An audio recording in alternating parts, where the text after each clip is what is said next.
Michael Tonsmeire joins me this week to discuss innovative lagers. This is BeerSmith Podcast number 275.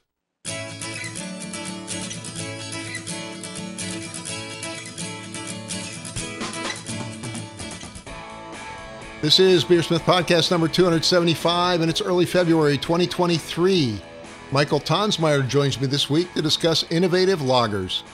Thank you to this week's sponsors, Craft Beer and Brewing Magazine. Every issue of Craft Beer and Brewing Magazine is packed with articles for homebrewers and beer lovers. They offer access to videos, brewing courses, exclusive articles, and the amazing Craft Beer and Brewing Magazine. Go to beerandbrewing.com to get your subscription today. Again, that's beerandbrewing.com. And I recently updated the payment system for BeerSmith to give you more options to purchase or renew your BeerSmith desktop and web-based software. You can now purchase 2- and 3-year licenses at a discount, and you can also use Venmo and Square for non-subscription payments. I'm also running an upgrade sale for BeerSmith 2 users, and I urge you to consider upgrading to BeerSmith 3 before March to address security concerns. You can find out more at beersmith.com/blog. Again, that's beersmith.com/blog. And now let's jump into this week's episode. Today in the show, I welcome back Michael Tonsmeire. Michael is the author of the book Sour Beers, as well as the author of the blog, The Mad Fermentationist. Michael's also an award-winning brewer, certified beer judge, and founder of the brewery Sapwood Cellars in Columbia, Maryland. Michael, it's great to have you back. How you doing? It's always a pleasure to be here, Brad. I'm doing well. It's been an exciting year or so since I've talked to you, and I'm ready to get into that before we waste all my good material. Yeah, it's been just under a year now since we talked last. I was wondering what's new, what's going on at Sapwood Cellars. We're doing really well. We just took over the suite right next to us. We had the one a couple of doors down for sort of our sour barrels in that program. Mm-hmm. And now we've got some more space to expand tasting room and production and maybe add food eventually and a couple of things like that. We've had a real sort of exciting, 6 months or so. One of our beers got named to Craft Beer and Brewing's top 20 beers of 2022. That's fantastic. Just, having a lot of, we're about to start hiring again. If anyone wants to be a brewer at Sapwood Cellars, we're going to be hiring someone in the next couple of months. And we're looking for tasting room staff, and we're looking for, bigger and better and more exciting things over the next year. So I know I had you on during COVID. I assume things have recovered quite a bit now, right? Yeah, it's been interesting. We still have not gotten back to the amount of draft beer we were selling pre-COVID. All those big companies that were near us that, had people coming over for happy hour after work, a lot of them closed and sort of, left their offices, and people aren't doing that sort of, pop by for a beer with the whole office on a Wednesday, afternoon, evening. Probably because a lot of them are working from home, right? Exactly. And, just aren't, whether they're not living near us or commuting by us or, going out with friends afterwards. But we pivoted to, cans and bottles and all those sorts of things. And that has more than made up for the tasting room being a little bit slow. But, it's still, there are a lot of people coming out, and we do trivia on Tuesdays and, those sort of things that you wish just having, world-class beer would, fill up the tasting room. But a lot of running a successful brewery is, getting those people who like drinking beer but are not, obsessed with beer in the way that you and I, and I'm sure many of the listeners are. Yeah. Well, today you wanted to talk about lagers, and I don't know about you, but I've noticed in the last year or two that quality craft lagers are making a little bit of a resurgence. And, the wave's not going to probably replace IPAs anytime soon, but there is a growing interest in good quality craft lagers now. Yeah, I think part of that is just like drinkability. I love the barrel-aged sours. We do, big imperial sticky, stouts with fun, ingredients. We do the hazy IPAs and double IPAs. But so many of those beers aren't the sort of thing that you go through quickly. And as complimentary it is to me when regulars come in and they'll show me a picture of their cellar and they've got 50 bottles of Sapwood Cellars, sour beers and mixed firms and all these great things. Part of me always wants to say, open them, enjoy them. They're not, they can't just be beers. They're only opened for a special occasion or for sharing with the group. And that's somewhat of a knock on our beers and that, intensity of flavor profile. But that's the great thing about lagers is that people buy a 4-pack of Oktoberfest or Czech Pilsner or Schwartz Beer, and in the course of a week, they might drink 2 of them. One of them goes into a pot of chili. One of them gets tossed over the fence to a neighbor who likes beer. And then they come back to the tasting room a week later and they buy more of it because it was delicious and it didn't have to be a special occasion and they can drink a whole one by themselves. And that's something I've really sort of put a lot of focus on. It's just like making all of our beers the sort of things that you can enjoy by yourself and they don't have to be wow, this is so intense, but 2 ounces is plenty. I think all beers could stand to be balanced and drinkable and have fun aromatics, but without excessive, bitterness, sourness, sweetness that, throw it out of that deliciousness sort of triangulation. Yeah, I mean, quite often when I go to a brewery, I will order, if they've got it, a nice lager just to see how good they are at it. Because lagers, they don't hide the flaws, if you will. No, definitely. And that's one of the sort of fun things and fun challenges for us as brewers. And honestly, I'd say the focus we've put into hazy IPAs in terms of reducing oxygen pickup, being really gentle with the beer, has really benefited our lagers. We're lucky, and depending on how much stake you want to put in Untapped, our Oktoberfest is in the top 10 for fest beers in the world.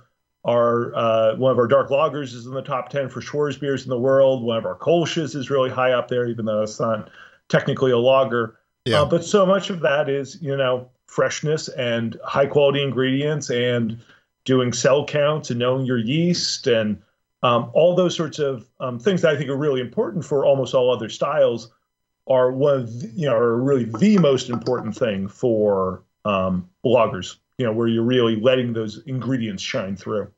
Yeah. Well, we were talking before the show, and I think one of the topics you wanted to cover was giving lagers the same freedom we give ales. And certainly if you go through the lager styles, they are, a little bit more restrained in variety than the ales. You don't see quite the craziness that goes on with many ales. Why do you think that is? I think so much of the wackiness in craft beer comes from small, originally American, and now that sort of craft beer model has been exported around the world. So many American breweries grew out of the English tradition, were inspired by Belgian beers, these ale traditions that are, open to weird, unique, interesting ingredients that are maybe a little bit more varied than lagers that grow out of primarily the sort of German and Czech traditions where there are very regional specific styles. If you go to Bamberg, you get smoked beer, but you're not going to get smoked beer in any other part of Germany, sort of regularly. If you go to Munich, you'll get Helles and Dunkel, but you're not going to get Kolsch or Hefeweizen. Right. If you go to, those sorts of things, and part of that is the tradition of the Reinheitsgebot, part of that is just the beer tradition that's grown up in those countries. I'd also say that it's a little riskier to be loose and free with the lager. A lot of small craft breweries want to turn beer around quickly. They want to make beer that they can, brew and have on draft in 2 weeks. And for the most part, you can certainly be a little quicker with lager, I think, than the sort of the tradition holds. You don't need to necessarily be lagering for 3, 4, or 5 months to make a great lager. I think often, 3 or 4 weeks is enough to get a good lager, particularly as a brewery or a home brewer who is then going to enjoy that lager in the keg over, a couple weeks or a couple months more and see how it changes over time. But it's a little harder to be as out there with a lager because it's going to keep changing. It's going to it just takes you longer, and so you don't want to make a mistake and have it take 3 months or 4 months, and then figure out that you've made a mistake, and then revise that after that time. Whereas an ale, hey, 2 weeks later you can brew another batch, fix those mistakes, keep on moving with it.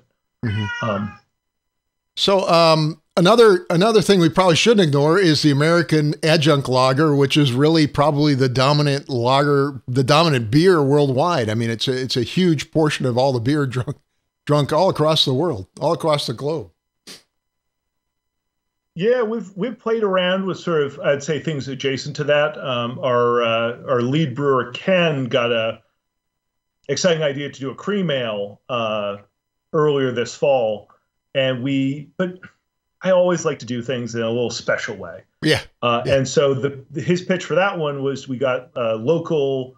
There's a little maltster near Charlottesville called Murphy and Rude, and they do a malted Bloody Butcher corn. So it's heirloom corn. It's red. It's not going to make the beer red, but they malt it, and so it's like has this really fun, like almost like corn masa dough kind of thing. And again, and they do a 6-row malt, and they do a Pilsner, and we got, I think we use crystal hops on it. So sort of a classic American, sort of originally was introduced to replace some of the noble varieties, but has a little fruitiness to it. And we brought in a sort of American ale strain from a local yeast lab. That was our take on the sort of the macro lager. I was never a big macro lager drinker. I really didn't like beer when I thought it was just this really overcarbonated thing that people would chug at high school, or college parties.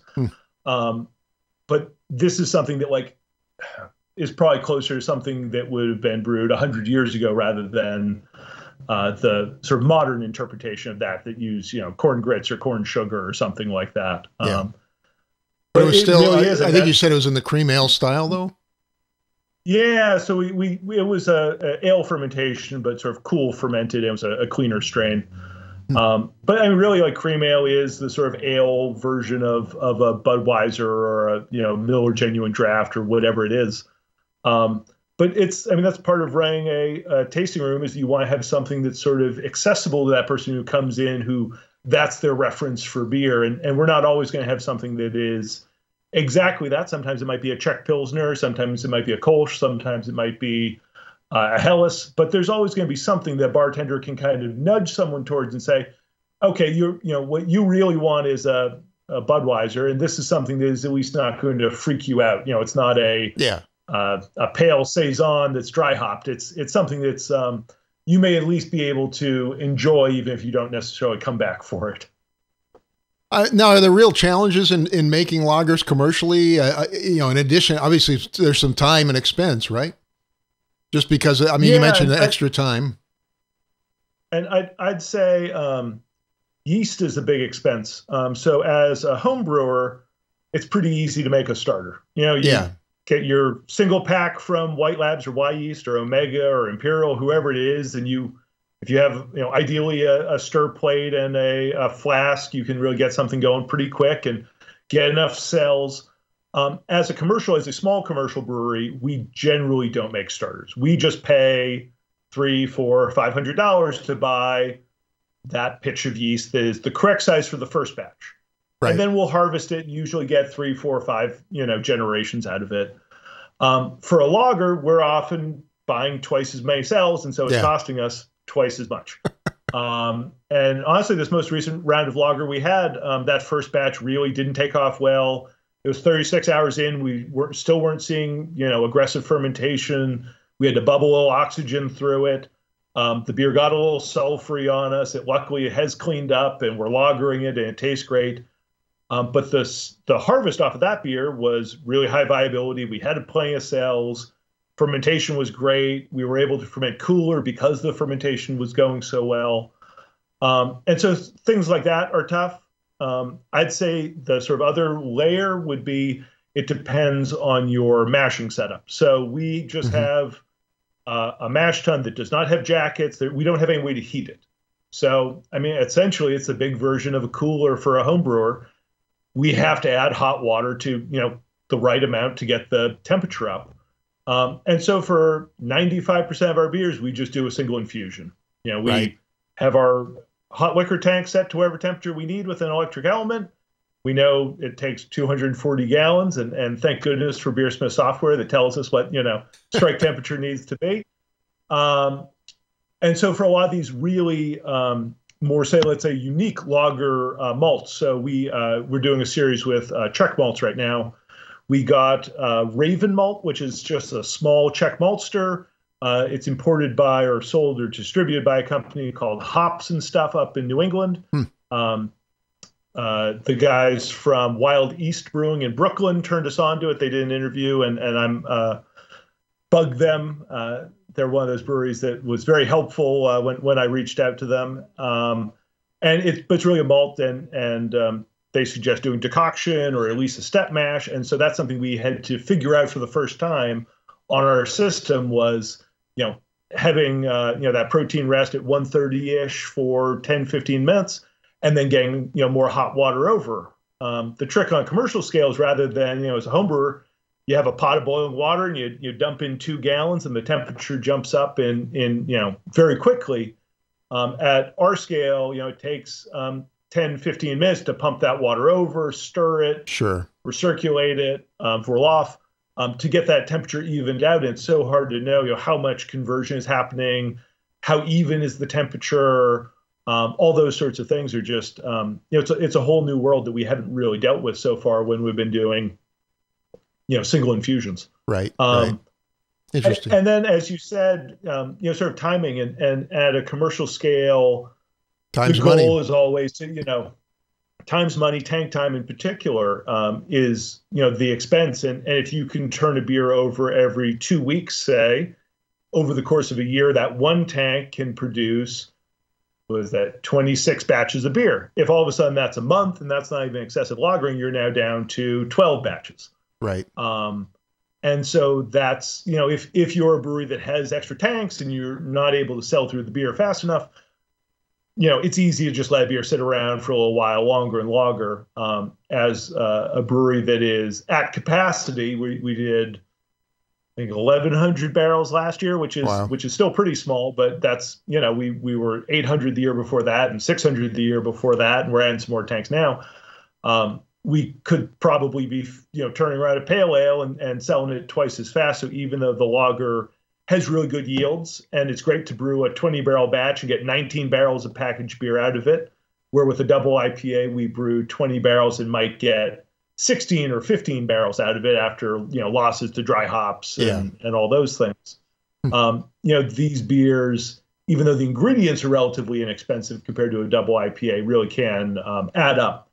With the time they take and the and all that, and that goes beyond, if you want to be, we unitank most things, including most of our lagers, so we're not transferring them. I actually really like that because it's less chance to expose them to oxygen and beat them up and all those things, but then you're also taking up primary fermenter space and Of course. And all those sorts of things. So we're getting a couple more bright tanks in the next few months, and those will allow us to extend the lagering a little bit on some of these beers. Yeah. But in a lot of ways, I like fresh beer, and I just don't know.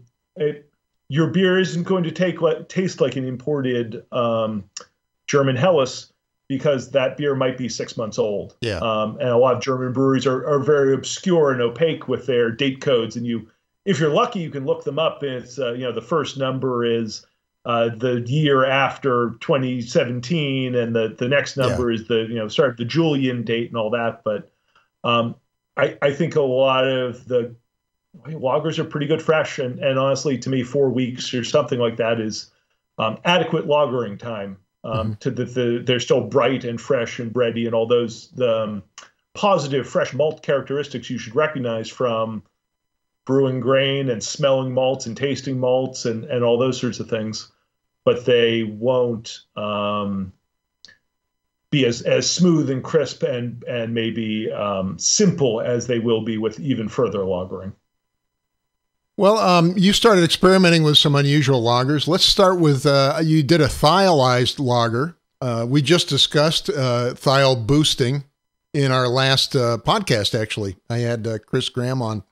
And we were talking about all the different options you can use. What is it? I think Phantasm Additive, and you can use thiol boosting yeast. And then, of course, if you pick the correct hops, you can really get a lot of fruity tropical flavors into your beer. But talk about what you did. Yeah, sure. My partner Scott Janish has written a lot about this as his blog and in his book, The New IPA.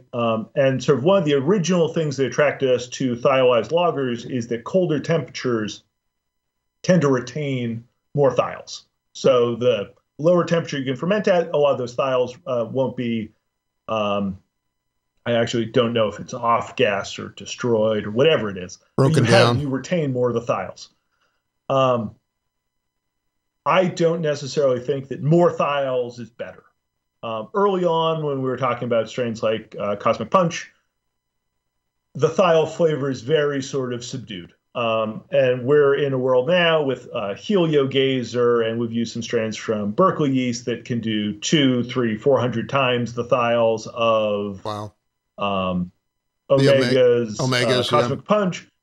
Yeah, but that's without Phantasm, without hops. I mean, we've done beers with some of these strains without hops, just malt, and it just tastes like passion fruit juice. And so getting more thiols really is not necessarily the goal. In the same way that more IBUs doesn't make a better IPA, having more thiols, if they're not balanced or integrated or offset by some other aromatic, is not necessarily great. But about a year ago, we did a collab with one of our former brewers, Warren, who's now at Forward Brewing in Annapolis, that was called Sail into the West.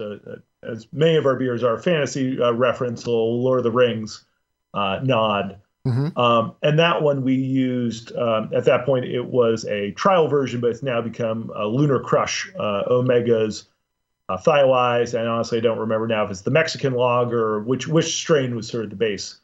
And the idea there was that you just have this very clean, bright beer, that nice little sort of thiols are a big character in New Zealand white wines, passion fruit, grapefruit, those sorts of flavors. And then we got some really cool Chilean white wine juice from through a local homebrew store in Annapolis. And that was like a really cool addition to that, where it had like real white winey flavors in just sort of this pale lager base with this fun fruity sort of accent to it. And that way, there wasn't any extraneous fruitiness coming. There wasn't any. Sometimes English ale strains can read a little bit doughy, or they can have stone fruit aromatics. We just really want that clean, bright wine, thiol, lager sort of thing.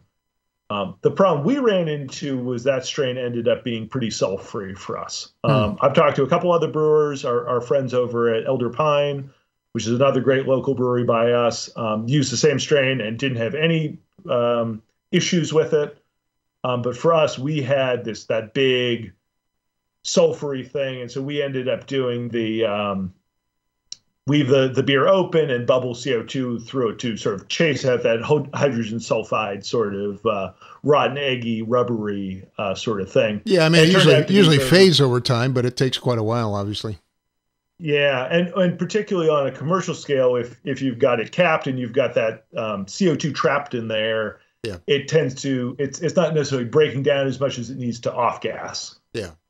You can also add copper is sort of the classic one, where I've talked to breweries that will recirculate through a piece of copper pipe that will help to bind those compounds, but you can also add like copper sulfate or something like that, and that will help to get rid of it. But luckily, we didn't need to go to that sort of length. So I know in this particular beer you used the thiol boosting yeast, and I assume you used probably some good hops with it too. How did your sale in the West come out overall? It turned out really well. Yeah, we used. I'm actually a really big fan of Tahiki, the New Zealand Cascade. Oh yeah.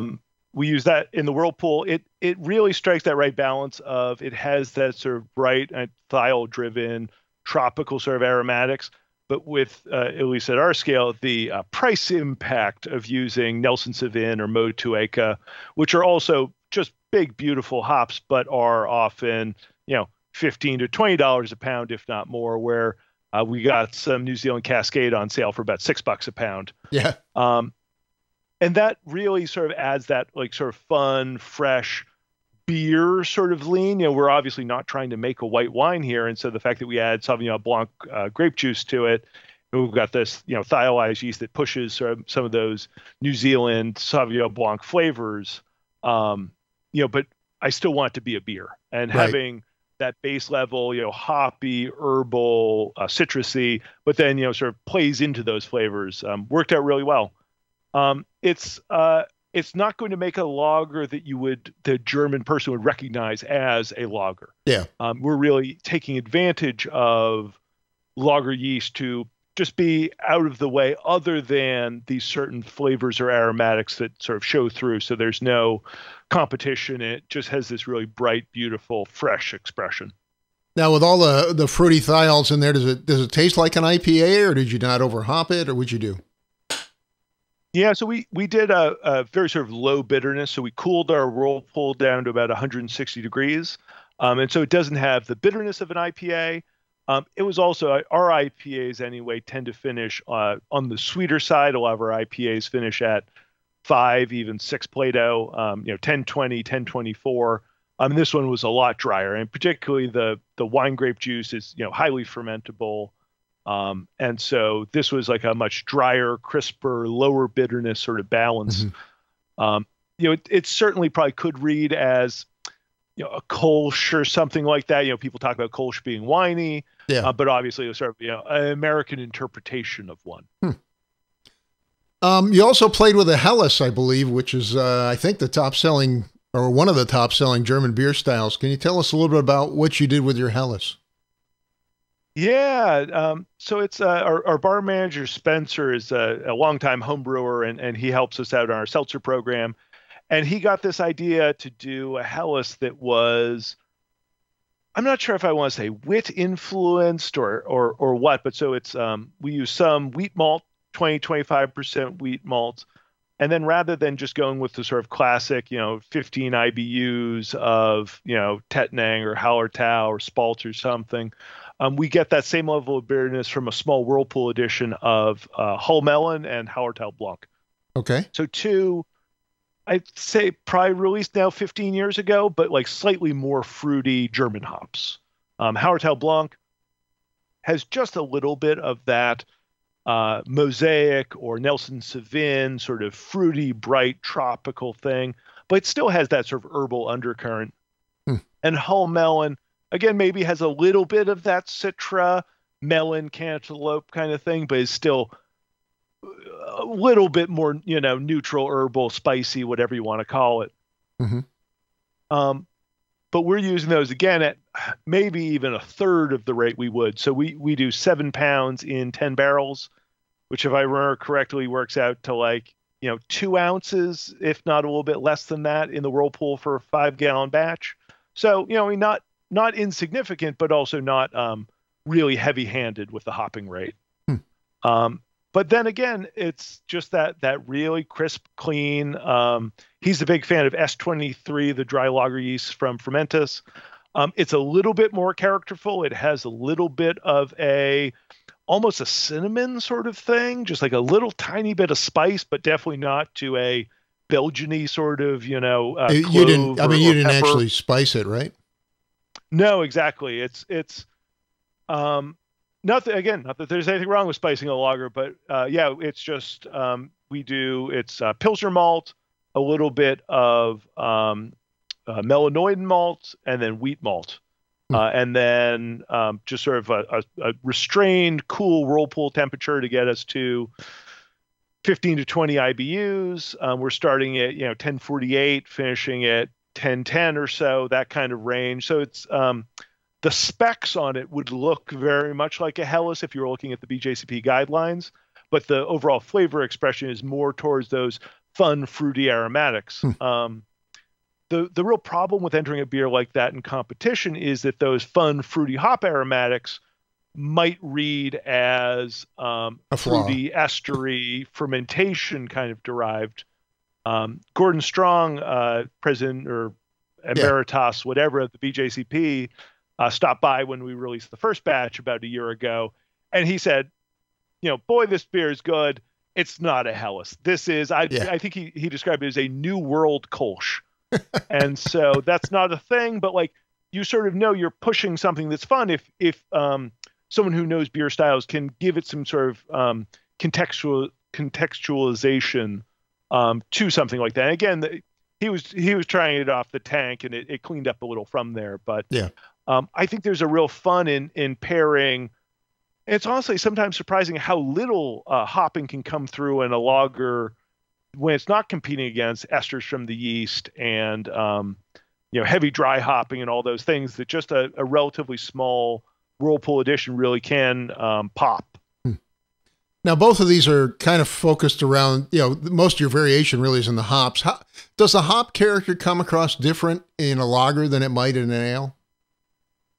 I think to me, it's just sort of a cleaner, brighter, I would say truer sort of expression. Whereas in ale, you're sort of going to be probably driving off more of those aromatics with the warmer, more aggressive fermentation.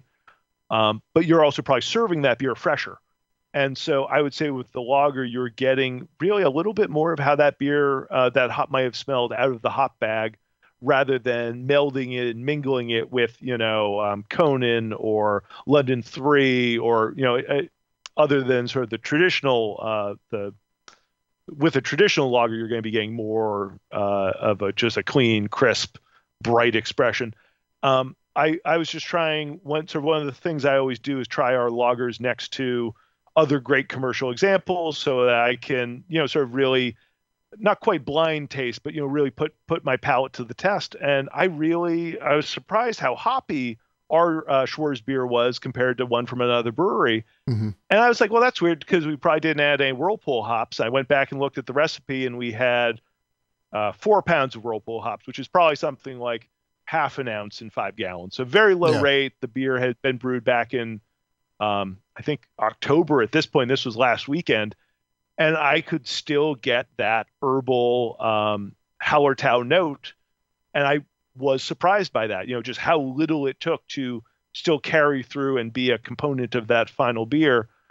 Whereas I often find our IPAs, we're really loading hops in, and where hops are the focus, it really has a different expression when you're using them at that much higher rate. Mm-hmm. Well, I wanted to switch over to dark beers. And most of us, when we think of like a dark lager, we're thinking a lot of times of a Bock, but I think one of the beers you made was a Doppelbock Stout, you described it as. Yeah. So one of the things I've always enjoyed, I think this probably came from like 15 years or so ago, like Belgian stouts were cool and people taking Belgian ingredients and making stouts. And so I've always sort of had fun taking ingredients from someplace. I did a Scandinavian, a sort of a Baltic porter, but even sort of pushed it more of a stouty direction. We do a beer called Threat Level Midnight that is like a wee heavy with the roasted barley turned up. And so getting all those caramelly flavors from caramel malt along a long boil and turning that into sort of a stout. And so almost 2 years ago now, we did a beer called Cherries Blacker that is a Doppelbock. So again, sort of mostly Munich, some Vienna, some Pilsner. I like some extra dark English crystal, which is not a super traditional ingredient, but I really think it brings that sort of deeper, richer, dark, fruity thing that I really like in Doppelbocks. And then some breweries will add just a little bit of Carafa or Carafa Special for color adjustment, get that nice, deep, rich amber kind of color. And so in our case, we just upped that and we added a bag of Carafa and a bag of Carafa Special. Again, lager fermentation, White Labs Bock Lager 833, low bitterness, 20, 25 IBUs. But then having that sort of be our imagination of if a German brewery, that does Doppelbocks, rather than making Celebrator or Salvatore or whatever, if they wanted to make a stout, what would they have done? Mm-hmm. And that was sort of our take on, and again, you sort of get this like brighter, crisper, cleaner malt expression. To me, I often liken it to and not that I eat, chocolate cereal that often, but it has that like Count Chocula, just like bright, fresh, bready, chocolatey, but not real chocolate, sort of imitation chocolate sort of flavor with this toasty, bready thing underneath it. Yeah, I think you said you focused on the really fun beer. You said you focused on the Carafa for this particular one? Yeah, just sort of figuring that that's like the German chocolate malt. Mm-hmm. And so rather than going for something that's, really sharply roasty that you might get from a Black Patent or from a roasted barley or something like that, just sort of trying to make it the sort of smooth, crisp, rounded, rich, but not harsh in any way sort of thing that you might get from an Imperial Stout or something like that. Yeah, or so Guinness or really something. taking, exactly. So really just having something that is, chocolatey and coating and a caramel note, but without the, I think of lagers as being like smooth and like, they're very like inviting and welcoming and drinkable. And that's, even a Doppelbock. A lot of those German Doppelbocks are still, people have a half liter or a liter. And a lot of them are lower alcohol than you might expect. A lot of, the German Doppelbocks are, I think Celebrator is 6.7 or something like that. A lot of them are 7.3, 7.4. It's really that American thing where Doppelbock is now, double Bock. It's 8, 9, 10% alcohol. And we'll get into that later. But that sort of, to me, is like one of the hallmarks of lager is that they're easy to drink. And whether you want to couch that as a positive thing, that, they're smooth and easy drinking and delicious, or if you want to say, you have to be careful around them because it's you can have a whole one and then go, what was the ABV? Uh-oh, I'm in trouble. And that is both like an alcohol thing, but it's also the whole composition of it should be very balanced and smooth and drinkable. Inviting, yeah. Michael Jackson used to call it Moorish, that one sip invites another sip, and that's again something that I'm really trying to make happen for all of our beers. I think beer is something that is about drinking and enjoying, and not that doesn't. You can slow down and analyze it and think about it and tear it apart, but you shouldn't have to do that. Right. Now, you also made 2 Schwartz Beer variants. Can you walk us through what'd you do different for the Schwartz Beer versus the Bock, for example? Yeah, so that the Schwartz Beer Machen Shin was a real weird one. So that's another our bar manager Spencer had this concept, and he did a bunch of test batches. The way I described it on the label was that people associate garlic with Italian food, or they associate chili peppers with Indian food. Those things are not native necessarily to those regions, but they became the flavor of those places. And so the weird thing we did with the Schwartz Beer is we used some Maris Otter. And so obviously Maris Otter is not a traditional part of German brewing. Pale ale malt is not, traditional toast that they use in Germany. But what we were trying to do was make a beer that had almost like a pumpernickel bread sort of flavor. And so we used German in the case of chocolate wheat malt from Weyermann and roasted barley from Weyermann. They tend to be a little bit lower Lovibond, a little less aggressive, a little less harsh than the sort of Muntons and Thomas Fawcett's and whatever of England. But then sort of 50-50 with Maris Otter and Pilsner malt. And Maris Otter to me is really magical. When I was working at Modern Times, the first couple of test batches we did for Black House had Maris Otter, and it had 4 or 5 specialty malts, and we did Maris Otter, and they eventually said, hey, the beer is tasting great, but we just, we're going to have this silo of American two-row. We can't also always do Maris Otter for one of our core beers. And so we sort of said, fine, switch it from, Maris Otter to two-row. And the beer just lost this surprising amount of richness and complexity that rather than being this cocoa mocha balanced bready thing, it just turned into like, straight kind of chocolate. Yeah. And they ended up tweaking the recipe and adding amber malt and kiln coffee and working around that. But as a small brewery that can just use Maris Otter whenever they want, it's amazing the sort of the depth that adds to those roasted malts. That there's a synergy, a complexity that you really get that sends those in a much more fun, unique, interesting, warming sort of direction. Mm-hmm. I'm a huge. Really, I was just saying I'm a huge fan of Maris Otter, but I never really thought much about using it in a German style lager. It just didn't. It would never occur to me, I guess. Well, and that's sort of the fun of these things. Honestly, the first time I used Maris Otter in a lager, I did a second runnings beer off of a barley wine, and I just threw some lager yeast in it, and it was really good. And it's just one of those first times where I just went like, hey, like, there. And I'm a big believer in, if you want to brew something that's to style, look to the ingredients from that country. Yeah. If you want to brew something that really is like, Warsteiner or, Weihenstephan original, don't use Maris Otter. Get good German Pilsner malt, get German ale yeast, get German hops, play around with those flavors. But the real fun to me of brewing is that you can, unless you have a real reason to, like, I can buy a Pilsner Urquell, I can buy a Weihenstephan Hefeweizen. It's really fun to say what would happen if we took those ingredients and applied them in a new context. Yeah. And so, that sort of base Schwartz beer turned out really nicely.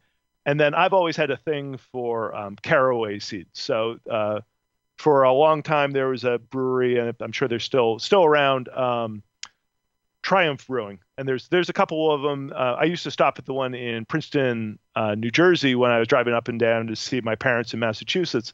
And they would always have a caraway beer on. They had a beer called Jewish Rye. They had a Schwarzbach of some sort, a Bach beer that had a caraway in it. I'm a big fan of East End Brewing in Pittsburgh. They do a whole series of kvasses that have caraway seeds in them, and that warming, rich caraway seed thing. It's honestly, it's what everyone thinks rye bread tastes like. The number of people that said, "Well, it's amazing how the rye bread flavor you got in here in a beer that had no rye bread in it." Yeah. Or no rye at all. No rye. But caraway is, we toasted the seeds, we infused them into the beer. It just adds this other layer of toasty, depth. Rich, bready, earthy, exactly, just depth to the beer that really sends it in that pumpernickel bread, seeded rye sort of direction. And again, modern German brewing would, turn up their nose at this, but obviously there are gozas and all sorts of styles and history in Germany of spicing. And caraway was one of the common ingredients in Gruit. It really has a history in brewing, and in Germany, even the Kummel, the aperitif, the spirit, has caraway in it. Aquavit, if you're a fan of Scandinavian liqueurs. And so caraway has a history in brewing. It has a history, a current sort of history in distillation. And again, it's just like a really fun thing to do. It's one of those things that really grew out of every Thursday we tap an infusion, a variant, a different yeast fermentation, and that was one that we'd done before that people were really into, and we sort of that gave us the confidence to make a bigger batch of it. It's sometimes what you think is a good idea and you enjoy is not what everyone enjoys. And so we love being able to do little infusions and see, sort of gauge the reaction before we commit to a larger batch of it. Well, we've only got a few minutes left, but I wanted to go to your specialty, really, which is soured beer, often barrel aged and quite often using fruit. So let's talk about your Cherries Blacker, which I think has all three of those elements. Yeah, so that actually started as the Doppelbock Stout, and that was one where we had 20 barrel tank open, but we really did not think we could or should sell 20 barrels of Doppelbock Stout Cherries Blacker, and so we just diverted a couple barrels of it and filled some bourbon barrels that we had and some red wine barrels that we had hanging around, and we let age for about 18 months. And again, the fact that it wasn't astringent or sharp or really roasty sort of left room for the sourness. Sort of you really generally, if you're making a sour beer, I generally tell people if you're starting to brew sour beer for the first time, don't do anything that's too roasty or too smoky or too hoppy. But that's one of those rules that you just sort of have to maybe understand, walk before you run, whatever. Like you can make a really dark sour beer, but I would, keep it on the less acidic, less acrid, less burnt sort of end of the spectrum. Mm-hmm. So it's soured. We were lucky. It really didn't dry out that much. It was still in the 1016 to 1018 kind of range, even after a year of acidification and Brettanomyces and Pediococcus working. And then as a home brewer, a couple of my friends and I had a barrel in our friend Nathan's basement, and we did sort of a sour porter kind of thing that then I put onto sour cherries and dark cherries. And we did that exact same thing with this beer. We got local cherries from 2 local orchards, Milburn and Boggers in Maryland, and just gave it that cherries and chocolate sort of thing, a little bit of acidity from the barrel, the vanilla bourbon thing from the barrels, a little bit of red wine from the Pinot Noir barrel. It really just sort of, again, it started as a lager. It's not going to resemble a lager in any tradition. But honestly, I even wrote about it in American Sour Beers that, New Belgium for a long time was using lager yeast for primary fermentation on Lafayette and Le Terroir and all of their sour beers. And a handful of other sour breweries have done that over the years. Do you do anything different when formulating a lager versus an ale for souring and when you're planning this sort of extended barrel aging too? No, so in this case, really, the entire focus of that beer was on that fresh version. It was really only that it sort of happened to work out that we threw it into some barrels. I can't remember now if it was Lawrence Salazar, probably from New Belgium, or Peter Buchard from New Belgium, that said that they kind of liked the lager thing because they felt that the beer had to die, that the sort of the primary fermentation character had to fade away before that sour character could come back and sort of make it into its own beer. And so they sort of felt that the lager beer was more simple, and so it would sort of maybe more quickly or more completely transform into a sour beer versus, say, a Saison or a Belgian beer that was so characterful that the phenolics would need to be converted from 4VG to 4EG or whatever it is that's happening with the Brettanomyces. Yeah. And so with the lager yeast, it's just, sort of this clean slate, and that can sort of, be its own thing. But honestly, as a home brewer, again, I used to do split batches where I would take the exact same wort, could be a Saison or could be a Pilsner. I mean, if you make an old Pilsner wort with 30 IBUs of Saaz, that could be a Saison just as easily as it could be a Czech Pilsner. Sure. And so I would say, it's just really the yeast that you're pitching. Usually I would split between ale and lager, but so many of those lagers are low bitterness. They are clean malt flavor. They are, restrained hop aromatics. Sure. And they make great bases for sour beer. And that's, something I'm sure we'll play around with more, but, and I would imagine a handful of those. I'm sorry. I would imagine they play well with the fruit as well, right? Yeah. Just anytime that you can keep the other flavors restrained. I love fruit and sour beer, and it's something we're always playing with. This weekend we're doing a heavily raspberried beer, but that's not a lager. So yeah. Well, Michael, we are running low on time, but I wanted to get your closing thoughts on lagers and trying to expand maybe the world of lagers here. Yeah, no, there's no reason that lagers can't be as creative and unique and interesting and esoteric as ale. I think, sadly, like there are a lot of these weird Franconian lagers and weird little one-off breweries in the German hinterland that we just don't get imported here. What we happen to see from German breweries is the bigger macro whatever things, and particularly as a home brewer, find flavors that you like, and lager yeast can just really let those raw ingredients shine, whether it's really interesting characterful malts, whether it is subtle, herbaceous, whatever, hops. Or if you really just want to go crazy with the thiolized stuff, I mean, lagers are really out there to be experimented with and enjoyed, and make beers that you really want to drink, and not beers that are going to sit in your basement like I have for 15 years until you take out one dusty bottle. Make something you want to actually share with friends. Well, Michael, I really appreciate you coming on the show today. Thank you very much for being here. Thanks for letting me talk about lagers, which is something that I'm passionate about, and I'm still getting excited for. Today, my guest is Michael Tonsmeire, a.k.a. the Mad Fermentationist. Michael is founder of the brewery Sapwood Cellars and author of the book, Sour Beers. Thanks again, Michael. Thanks, Brad. Cheers. A big thank you to Michael Tonsmeire for joining me this week. Thanks also to Craft Beer and Brewing Magazine. They offer access to videos, brewing courses, exclusive articles, and the amazing Craft Beer and Brewing Magazine.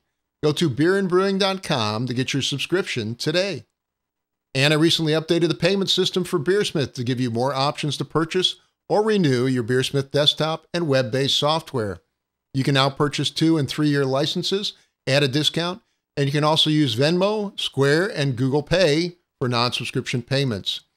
I'm running an upgrade sale for BeerSmith 2 users as well, and I urge you to consider upgrading to BeerSmith 3 before March. You can find out more at beersmith.com/blog. Again, that's beersmith.com/blog. I'd like to thank you for listening. I hope you have a great brewing week.